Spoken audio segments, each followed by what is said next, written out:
Hello, I'm Doug Eggert. I'm Director of Product Management at Toby, working closely with our XR technology partners to integrate Toby eye tracking into virtual and augmented reality headsets and smart glasses. These are exciting times for eye tracking as it becomes a core enabling technology for spatial computing. At Toby, we're excited to join SIGGRAPH this year to present the recent progress that we have made exploring additional practical applications of Toby Spotlight. Toby Spotlight is the eye tracking technology that we have developed specifically for foveation-based optimizations to enable immersive and engaging user experiences. We'll start with a quick overview of the methodology behind Toby Spotlight. The image here is intended to represent the full human field of view. Now let's look at the diagram on the right to describe how the eye captures this scene and transmits the information to the brain. Visual perception starts with the light passing through the lens and focusing it on the retina at the back of the eye. We see the fovea shown as a small depression. This is a pocket of densely packed photoreceptors that translate light into the biological signals which are transmitted through the optic nerve to the visual cortex where the information is processed. The result being that only a very small region of about 1 to 2 degrees of the entire 220-degree field of view are perceived by our visual system with clarity and distinct color. We see this degradation in the peripheral region represented with the blur and reduced color saturation in the image. We have developed Toby Spotlight technology to leverage eye tracking in order to exploit these natural optical characteristics. By providing an accurate and low latency eye tracking stream developed specifically for foveation, system resources can be optimized to align display technology with how the human visual system works. As we see on the right, we can target specific regions of the images in the stereoscopic displays in order to focus computational resources on producing content, the best content, right where the user is looking. This type of optimization is key to enabling a level of visual clarity and performance in which the real world and virtual content becomes indistinguishable in spatial computing.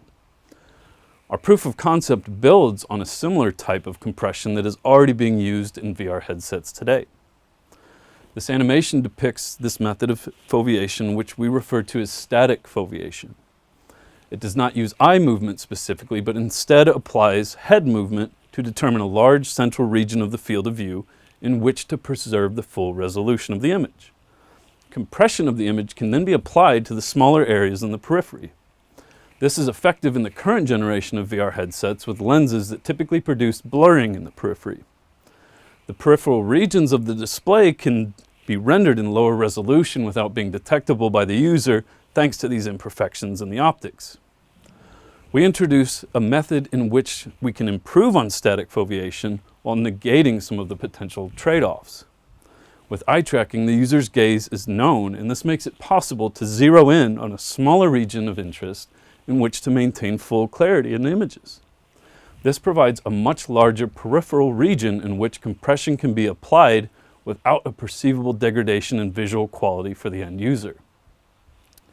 This application of eye tracking will be increasingly important in the next generation of VR headsets, with new lenses delivering improved optical clarity over a larger field of view of the display. With our findings, we are confident in the feasibility of Toby Spotlight technology to address some of the key challenges facing XR. The proof of concept effectively simulated the low latency network demands and demonstrated how a foveated transport codec could effectively reduce bandwidth usage and minimize latency in the rendering pipeline. Eye tracking can be leveraged to meet the compression needs required to deliver high fidelity content while maintaining comfortable and immersive user experiences over a network. Finally, this concept demonstrates optimizations suited for the next generation of headsets facing the challenge of delivering ultra-realistic content for truly immersive VR experiences while maintaining the comfort, ease of use, and freedom of movement that a wireless headset can deliver. I will now hand it over to Dennis Rodell to explain the innovative work that Toby has done to explore the potential of a foveated transport codec for virtual reality. Thanks, Doug. My name is Dennis Rodell, and I am a software developer at Toby, working on Foveation technologies. I will describe Toby's Foveation codec in more detail. Before I dive into the Foveation codec, I first want to explain the concept of split rendering. Split rendering is a concept which offloads rendering and computation from the client to a dedicated PC or an edge server. In this image, we have a VR headset which sends sensor data, information such as headset position and rotation, controller input, and so on, to the server. The server uses this information to run application logic and render an image. The rendered image is then sent back to the client to be displayed. For example, this can enable an untethered Android VR headset to run a game with high-fidelity graphics by offloading rendering to an edge server, which then transmits back the rendered images over network. In this diagram, we have the user with the VR headset in the left box and the server in the right box. In between, there is a network connection that they use to transfer data. To produce one image in this system, we start off by sending the headset pose from the client to the server. The server uses this pose to render an image, which it then feeds into a video encoder.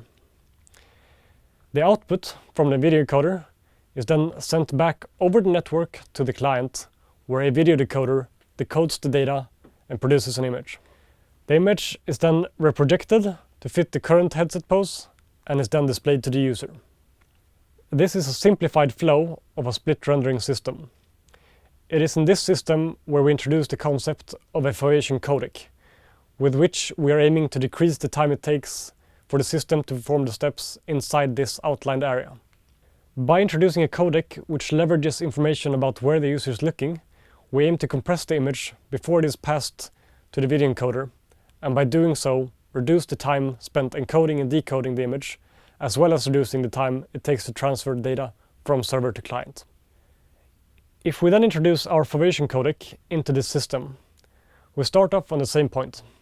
The client sends the VR headset pose to the server, which renders an image. The client also sends gaze data, information about where the user is looking, to the server. Since the gaze information does not impact the rendering of the image, the server does not need this information until after rendering has finished.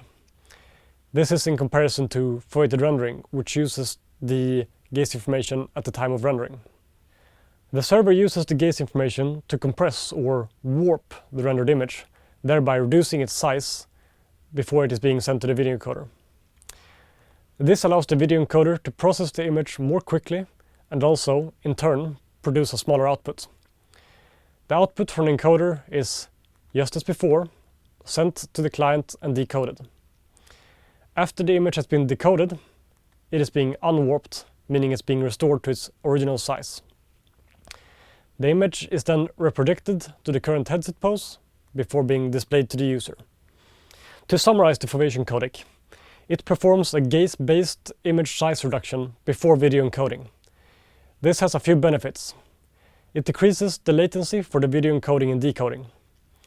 It also decreases the amount of data needing to be transferred, which reduces the bandwidth use and therefore transfer latency. It does this while maintaining quality where the user is looking in the VR headset. To show how this looks inside a headset, we created a video capture of a user wearing a VR headset while using the Foveation codec.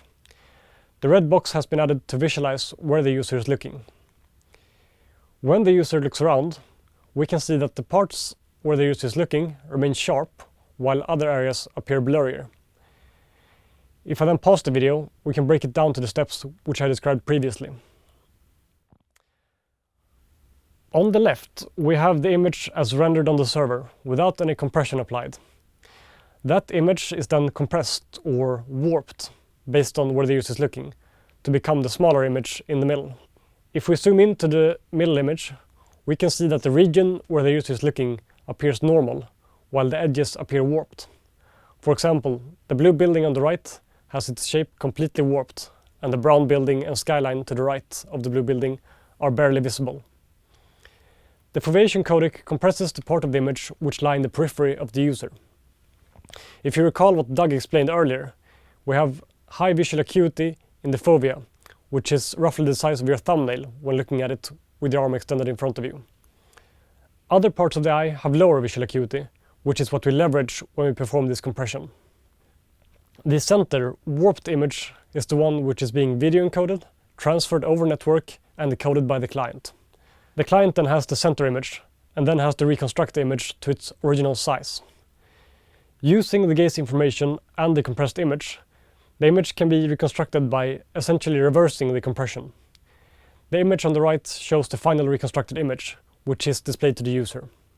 The parts of the image where the user is not looking appeared blurry, but the compression is designed in such a way as to mimic the physiological properties of the eye, meaning it shouldn't be noticeable to the user.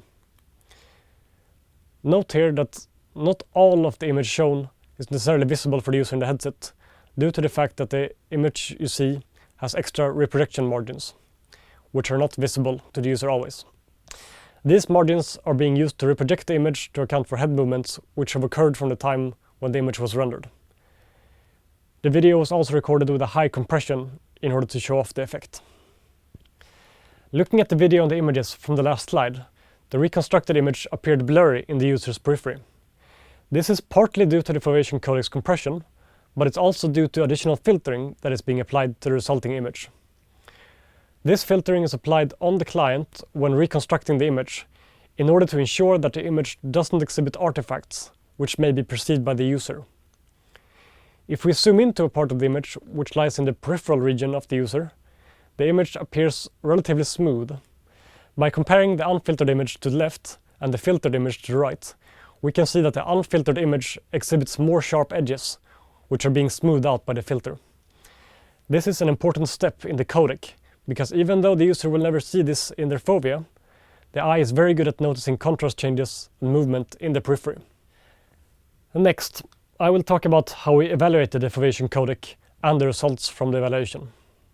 We wanted to evaluate the Foveation codec in a way which represented a realistic usage scenario. To evaluate the Foveation codec, we designed a study focused on user perception, which sought to find the limits, both in terms of compression and also at which latencies it could be used. If the Foveation codec is to be used in systems with networking, we want to know not only how much it can compress, but also with how much latency it could feasibly be used with. For the study, we decided to take the base architecture that I explained previously and replace the two system setup to instead running everything on one system, which contains both server and client. We also removed the video encoding and decoding, and this was done to give a more controlled environment in which to run the experiment. We added a simulated latency, which simulates the latencies of the network transfer as well as the video codec. Since in a real system, there are network latencies also when transferring gaze data, we included this in the simulated latency. To get a sense of what latencies exist in split rendering systems, we looked at what existed in other projects and solutions. One example we found was an evaluation by NVIDIA for their Cloud XR system, where they tested running an HTC Vive headset over a local Wi-Fi system. In that example, they saw a difference of roughly 40 milliseconds when comparing to running a local system. This difference includes, among other things, the time to encode and decode the image, as well as network transfer. We used this as a baseline and set our simulated latency value slightly higher, going all the way up to 55 milliseconds, which equates to 5 frames in a 90 Hz headset. For the study, we created an experimental layout where a participant would be placed in a virtual scene while we employed different combinations of compression and simulated latency. Each participant was asked to look around and interact with the scene normally for 15 seconds, after which they were asked, "Did you see anything out of the ordinary?" The participant was asked to choose from one of the following alternatives: no artifacts visible but not annoying, or annoying artifacts observed. Participants were also asked to describe what type of visual artifacts they perceived, if any. Using this experiment, we could gather both quantitative as well as qualitative data. This experimental setup also allowed us to use randomized order of combinations in a double-blind fashion. We also designed the study in order to make every participant see a defined combination 2 times during the experiment to see if we noticed any inconsistencies in how the participant responded. We also included a control combination which used no compression and no latency in order to make sure that the participant didn't perceive artifacts when the codec was bypassed.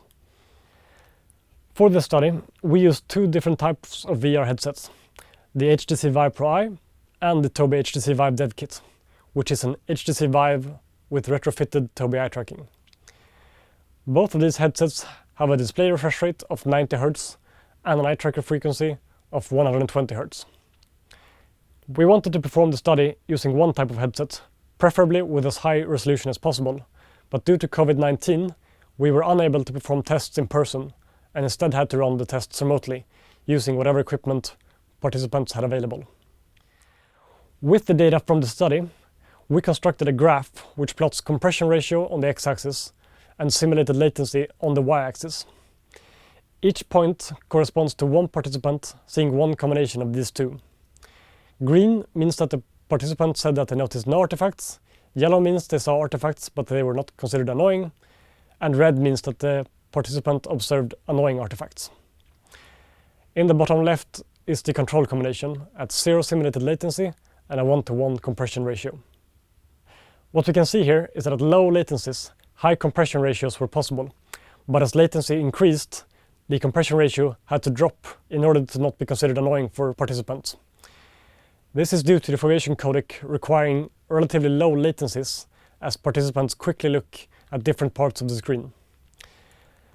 The outlined area shows roughly the zone where the study finds the limits of the current Foveation codec from the perspective of user perception.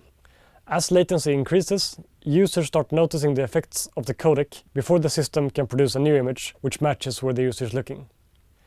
In summary, I have presented a Foveation codec which uses gaze-based image size reduction.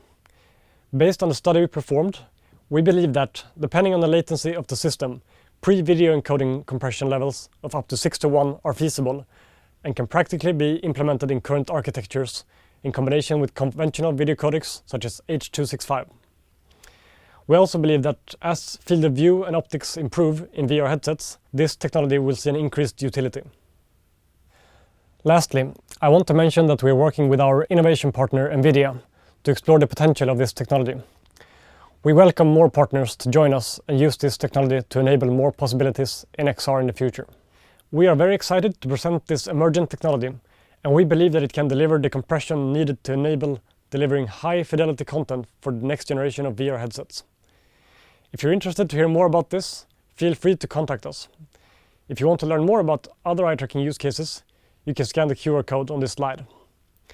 I'd also like to acknowledge the team from Toby's side who has worked on creating the Foveation codec and its evaluation. Alexei Besugli, Richie Brannan, and Ralph Biedert. Thanks for watching and enjoy the rest of the conference.